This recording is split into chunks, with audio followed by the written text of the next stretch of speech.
All right, good evening, folks. I'm going to go ahead and call the May 25th meeting of the Citrus Heights City Council to order. And can we, Ms. Bruins, would you lead us in the flag? Happy to. Please rise. Join me. I pledge allegiance to the flag of the United States of America and to the republic for which it stands, one nation, under God, indivisible, with liberty and justice for all.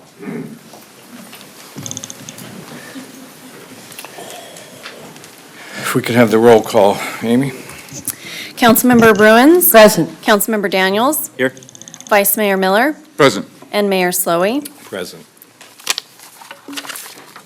This meeting of the Citrus Heights City Council is cablecast live on Metro Cable 14, the local government affairs channel, and the Comcast Consolidated Communications and AT&T U-verse cable systems. This meeting is closed caption and webcast at citrusheights.net. And tonight's meeting replays on Monday, May 29th at 9 a.m. on Channel 14. And a DVD copy is available for checkout from any library branch. Thank you, Amy. Approval of the agenda. I take a motion if, unless anybody has any issues. Move approval. Second. Motion and a second. All those in favor say aye. Aye. Opposed, abstained, motion carries 4-0. Presentations. First presentation. So our first presentation, number 4, is the 20th anniversary block party update. Good evening, Rhonda. Good evening, Mayor and members of Council. Rhonda Rivera, Human Resources City Information Director. I'd like to introduce Darlene Lyons. She is our event planner who the city has been working with regards to our 20-year block party. And she's here this evening to provide us with a presentation. Well, we're excited to present the 20th anniversary block party celebration coming this June 3rd. Some of the things that that our group is going to enjoy are, gotta get my clicker working, maybe turn it on.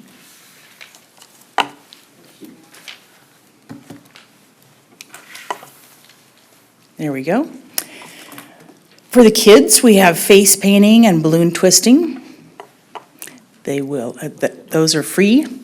We have costume characters. We have the Quick Quack Duck, Star Wars figures. We have Dinger from the River Cats is coming out, and a few others.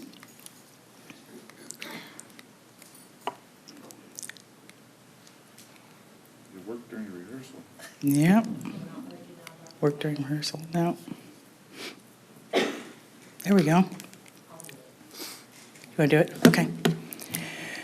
We have over 80 vendors and community booths with all kinds of things to buy, lots of things, lots of the nonprofit groups, and REACH will have 3 booths to educate everyone about the community and the neighborhood associations.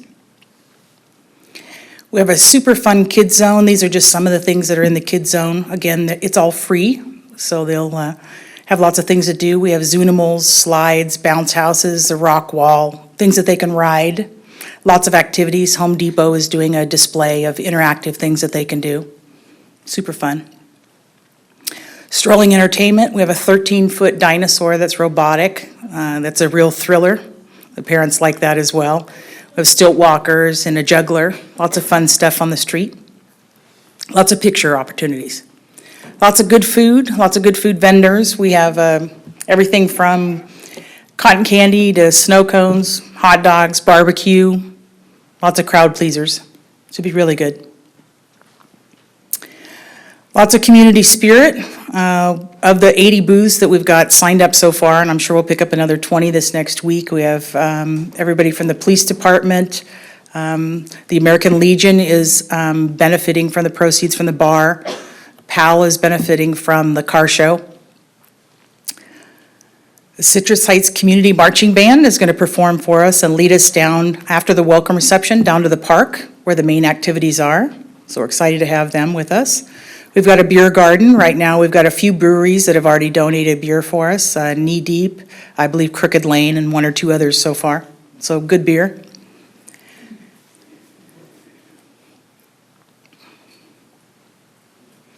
Classic Car Show, one of our local clubs, the NorCal Cruisers, is going to be, is managing the car show for us, so we should have 80 or 100 cars there for folks to look at. Again, that's a real crowd pleaser. We've got lots of music. We've got, one of our first headliners is the Eagles Tribute Band, Boys of Summer. Another crowd pleaser, lots of classics. And then our headliner concert will be by Pablo Cruz. They put on a great show, and we'll provide a great time. Here is a map of the block party. We laid it out. You can't really see it on this very well, but if you look at, we're going to close Stock Ranch Road at Sol Way, so you'll go through the car show, go through all of the vendor and community booths, and then come into the park where the Kids Zone is. The Kids Zone is actually on the street. We've got a huge area there for the kids and a big food court, and then a big beer garden area. So Beer garden area. Where is the band's going to be playing? Where's the main? They're actually in the park. That right? So we'll start with the welcome reception at 3 here at City Hall, do the introductions and the welcome activities, and then the Citrus Heights Community Marching Band will lead us down to the park, and we will open with music there, and that's where the bands will perform. So is the road being, Stock Ranch Road being blocked just after Sol Way? Yes, you can see on there, actually, if you saw a close-up of it, you would see that there's, where it's marked in red, you'll see where the streets are blocked off. We also have a bike valet, so if the local community wants to bike in, we'll have a bike valet. Check their bikes in for them. And we have lots of free parking. We have a free shuttle from Bayside that folks can get. We've coordinated with RT. We have a shuttle that they can come into the event. They can park at Sam's Club and then over at Costco and Walmart as well. So lots of parking, lots of access to the event. The park will be fenced because it is a beer garden, so, but folks will be able to freely go in and out of there. So lots of other activities as well.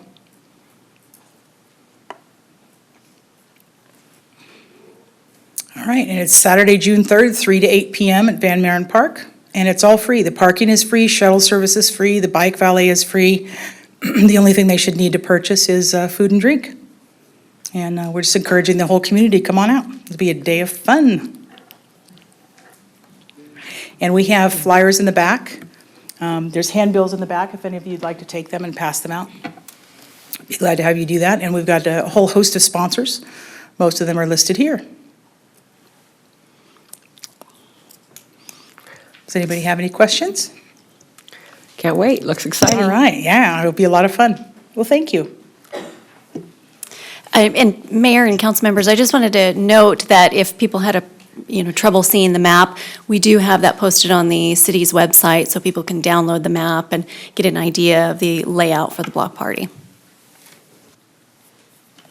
Great.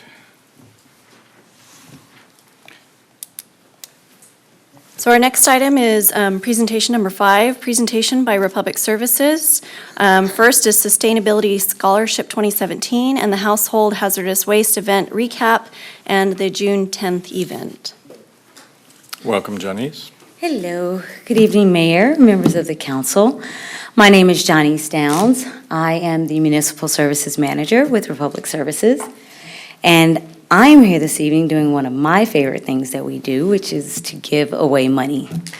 And if that in itself isn't cool enough, what's even cooler is in conjunction with giving away money, we also get to acknowledge some outstanding students that are here in the city of Citrus Heights. So we're pretty excited about this.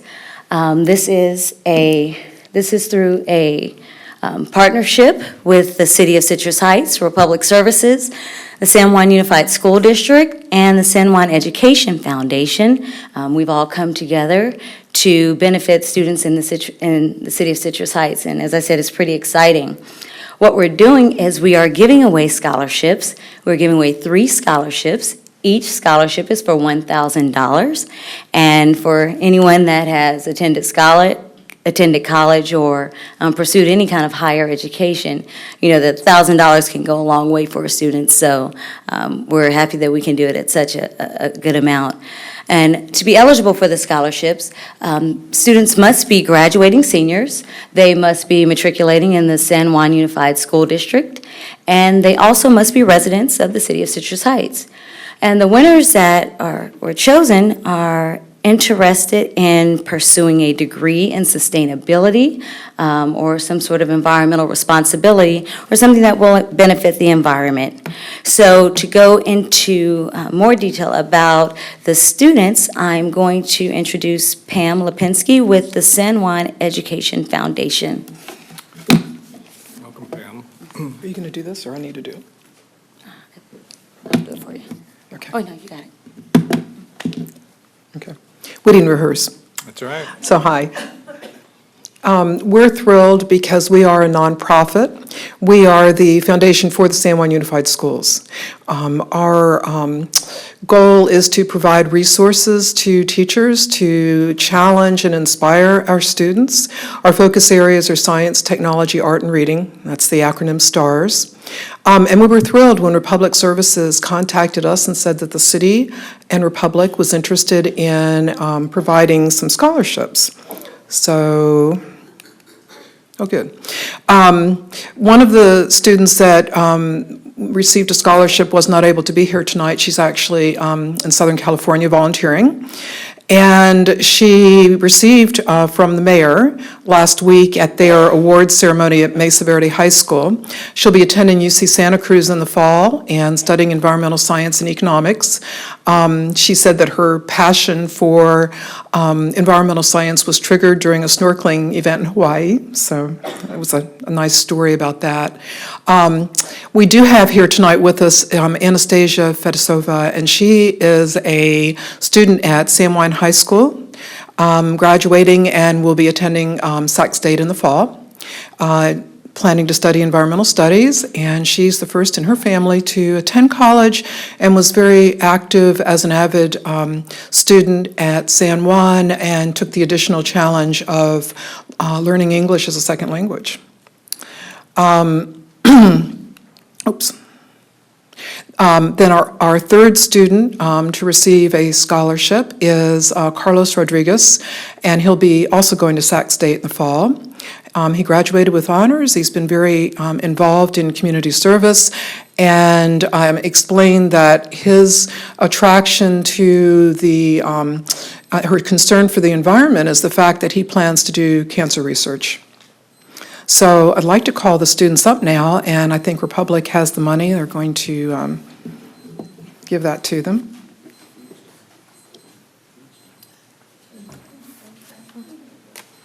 Somebody's beeping.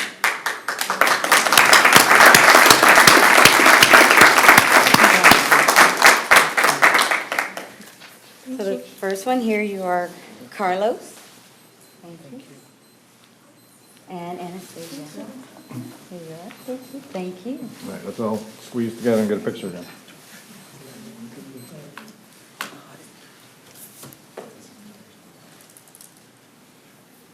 I may have lied when I said I knew how to use this camera.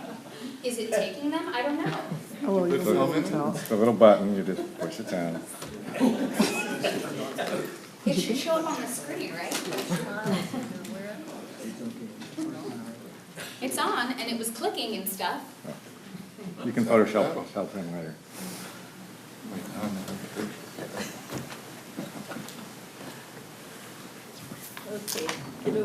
Oh, that sounded successful. Okay. Do we have a backup camera? We have a back. He'll take some to your, And he'll we'll send email it it. to you as well. We'll email. Come on up. I tried. Hey, it wasn't your fault.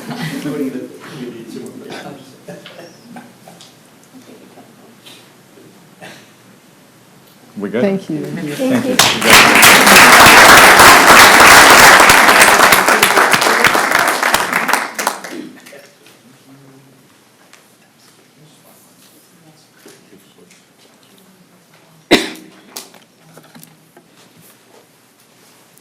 All right, good evening, Mayor, Vice Mayor, council members.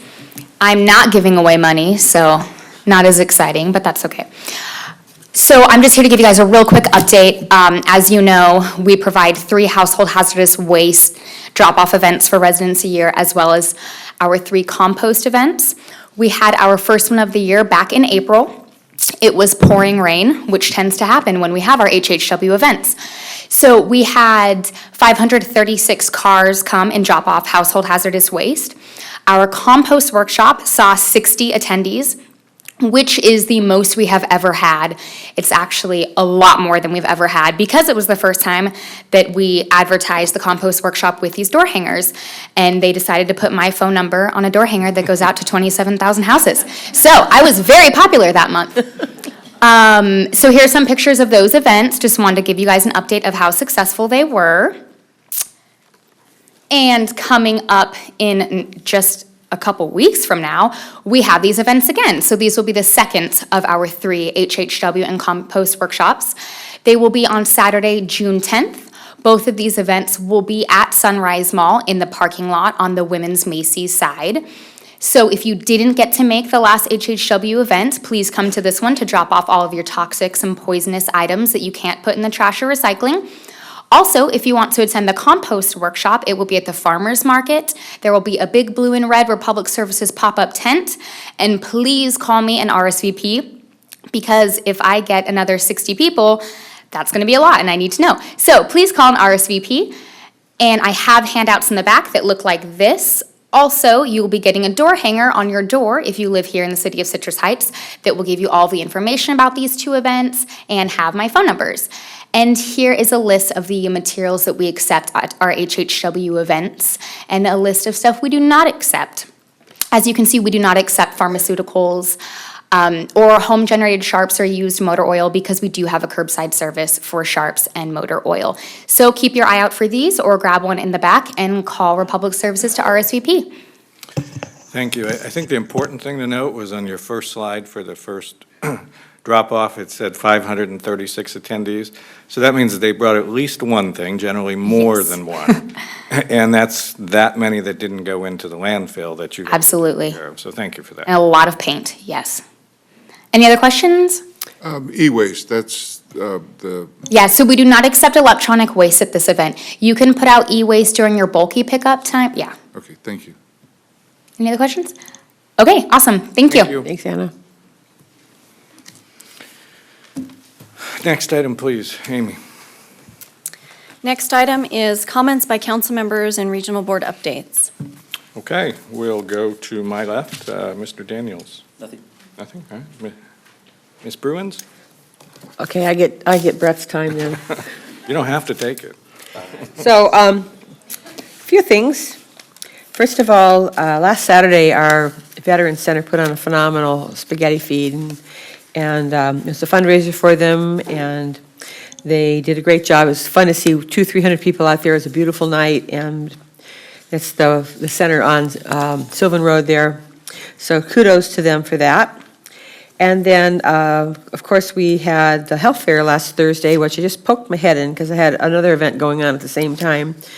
That reminds me, since that's Jana Karpinski-Costa's SOAR Neighborhood 10 event, and she is our representative on the mosquito board, there was an alert today that went out that West Nile virus, they have active cases in Sacramento now. They're down in the Elk Grove area, but they will find their way up here eventually, so please protect yourself from that mosquito bite. We didn't have a regional stand meeting since the last council meeting, but I'm serving on a committee that is taking a look at how to update our policy on what they call non-fee revenue. So it's revenue that doesn't come from the fees we pay for sanitation service, nor does it come from the fees that developers pay or people pay when they make changes to their property. So it comes from things like interest, and they have some properties they rent and so forth. It brings in about $5 to $6 million a year, and we have used this substantially to offset the cost of the discount rates for the low-income families, as well as some incentive to industry to locate in the Sacramento region so that they bring jobs here. So we have, interestingly enough, more money than they can spend. So we're looking at broadening that because it needs to be used for specific purposes. Let's see, talked about that.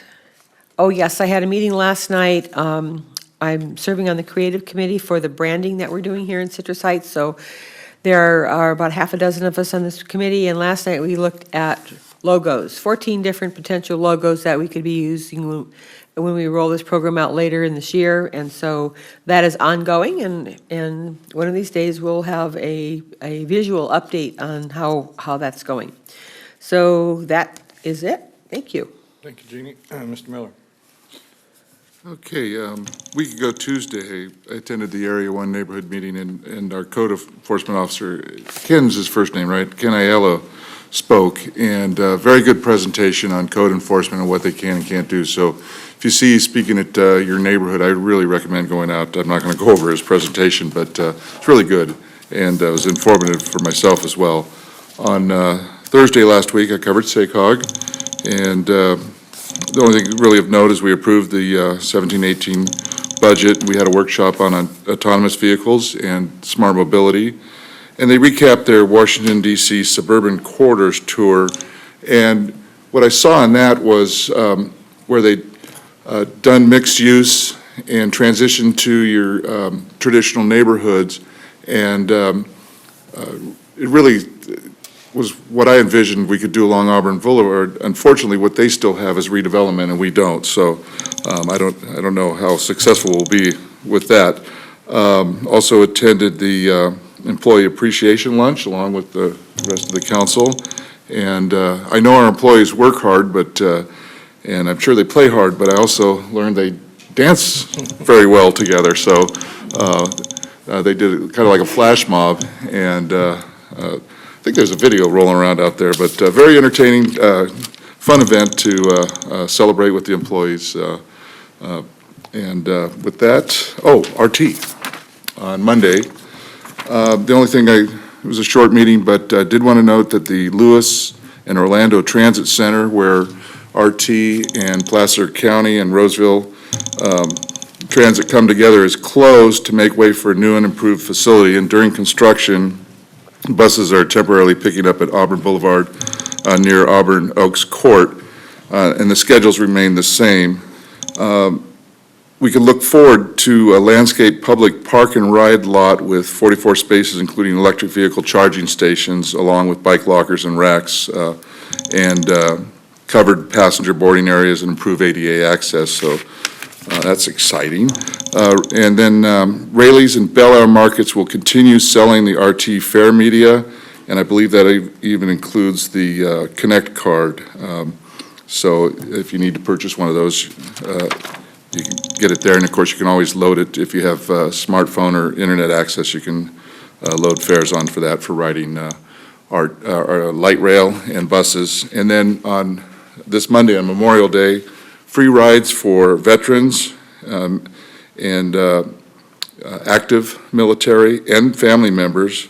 For active duty military, you simply present your Common Access Card, CAC, and for reserves, retired, and family, present your Uniform Services ID card, and you can ride light rail or buses for free on Monday.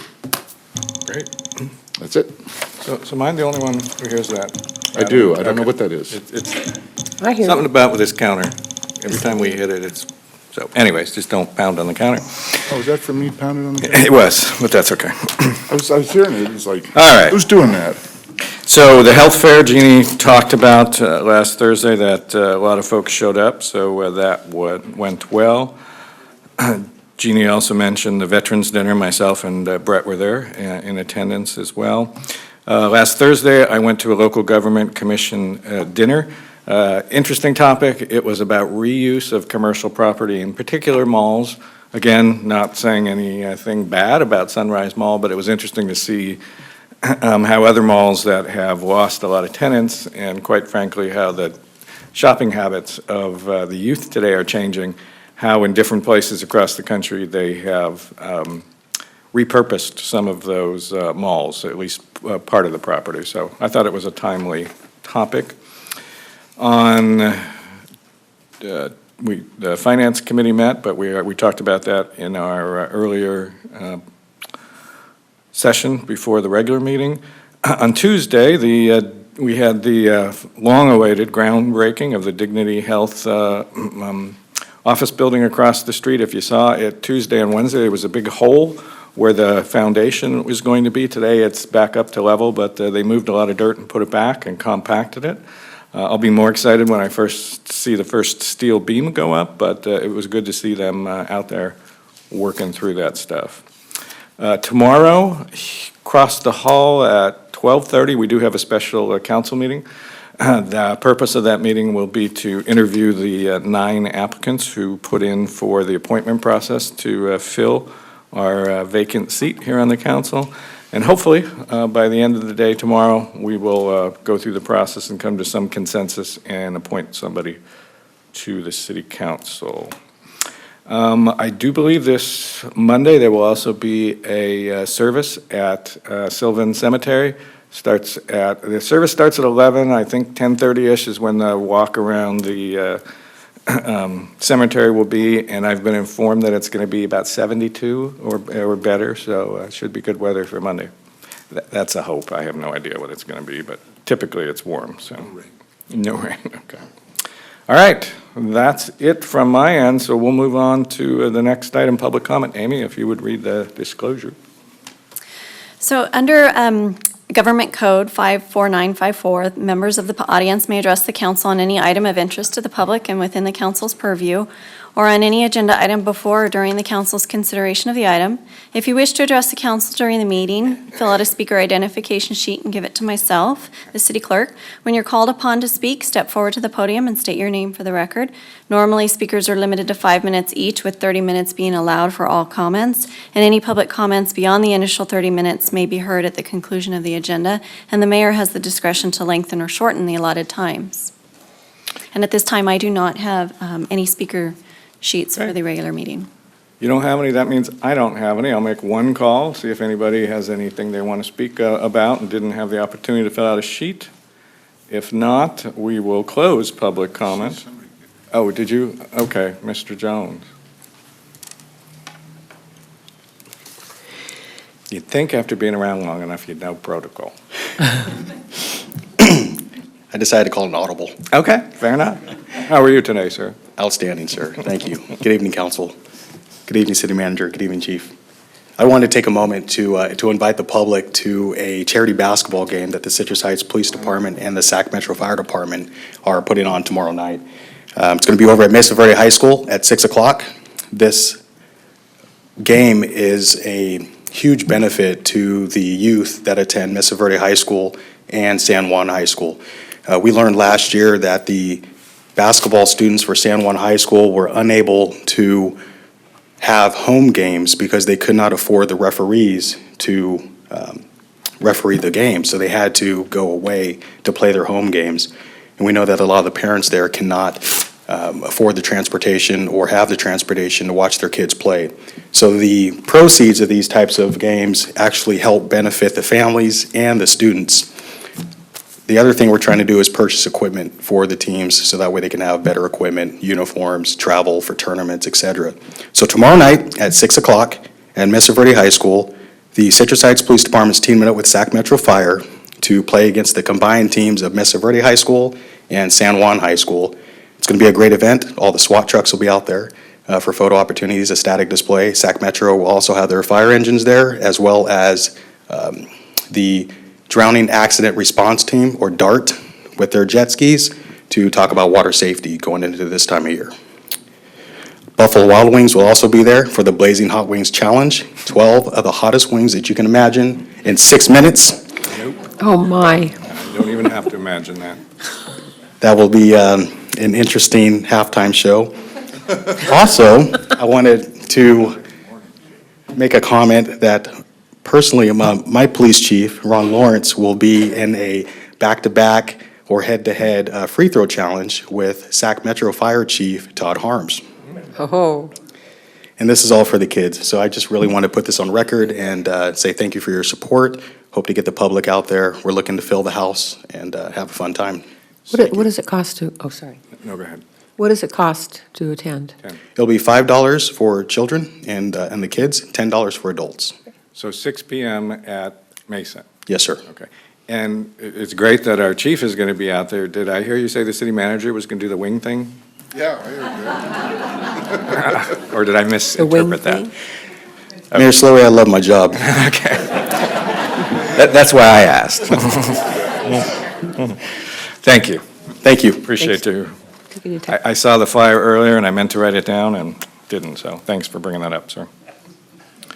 All right, so seeing nobody else, we will go ahead and close public comment and move to the next item, Amy. So next item is consent calendar, items 6 and 7. Anybody wish to pull item 6 or 7? If not, I would entertain a motion. I'll second. We have a motion, we have a second. All those in favor, say aye. Aye. Opposed? Abstained? Motion carries 4-0. Next item, Amy. The next item is the regular calendar, item number 8. The subject is the general plan progress report. The recommendation is to adopt a resolution accepting the general plan annual progress report. Welcome. Good evening, Council. Allison Bermudez with the Planning Division, here to present to you the General Plan Progress Report. It's an annual report that we prepare. It's based upon the general plan, and as you recall, the general plan has 66 goals inside of it, and these goals cover a wide variety of topics. And to achieve those goals, there's several different actions that the city has taken over the past few years, and it still is working on several goals. And so this progress report is compiled to give you an update of how that progress is going. We do forward this to the state. It's required by law that we present this to you, and you forward a recommendation or adopt the resolution, and we send it to the state. It does enable us to apply for many of the grants that are issued by the state. So unless we do this, we kind of get knocked out of some funding. So there's 2 sections, one covering many of the goals citywide, and then there's a special section on housing that we do have to forward to HCD as well. So it's a combination report from all the different departments. They provide us input on their progress, and we compile it into this table and have presented it to you.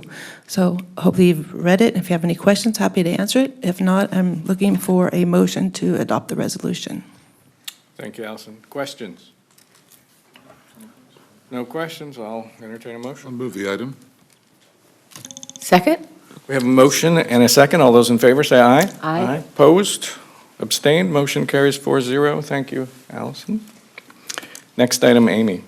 Next item is regular calendar, item number 9, and the subject is the appointment to the Planning Commission to fill an unexpired term. So Commissioner Christy DeSille has resigned from the Planning Commission. So at this time, it's recommended that Mayor Jeff Slowey nominate a regular member to serve on the Planning Commission whose appointment is subject to ratification by the City Council. And the term expires in December of 2020. Thank you, Amy. So, yeah, Christy resigned. She has a young one at home. She owns 6 Beach Hut delis and is in the process of opening a new franchise for Chronic Tacos. So she resigned, and in her place, I'm putting forward the name of Michael Lagomarsino. Most of you know Michael was on the Planning Commission as a at-large, came off in December. So at this point, I will move the name of Michael Lagomarsino. I'll second that motion. We have a motion and a second. All those in favor, say aye. Aye. Opposed? Abstained? Motion carries 4-0. Thank you. Next item. Next item is department reports, and there are none. Next item is city manager items, and there are none. So the last item is items requested by council members or any future agenda items. Any items requested by us? Not for me. Nothing? All right. 34 minutes. Good job. Not a record. And I will adjourn tonight's meeting. Thank you.